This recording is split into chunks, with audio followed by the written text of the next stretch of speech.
实验动物作为生物学、医学、农学等生命科学领域的研究与发展之幕后英雄，其福祉议题应更受到重视。在无法避免使用动物进行试验的情形下，实验动物饲养、管理、实验过程应以人道方式对待，使其获得最适当的照护，有助于提高实验结果的可信度与数据准确性。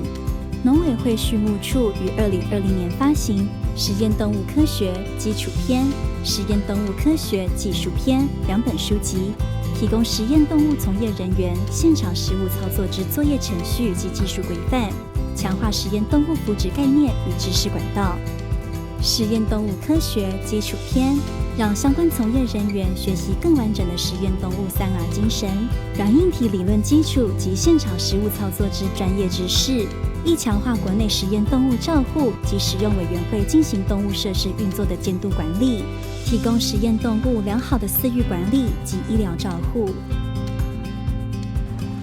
实验动物科学技术篇针对国内实用性或应用性较高之实验动物操作技术、动物模式，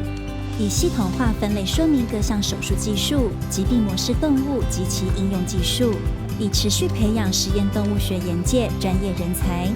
作为国内第一次发行的中文实验动物科学书籍，可作为大专院校、试验机构与研究人员与设施管理人员之教育训练，帮助国内对生技产业有兴趣的学生、从业人员快速学习各种职场所需之实验动物技术，并结合良好实验动物饲养操作及科研工作，培育实验动物专业人才。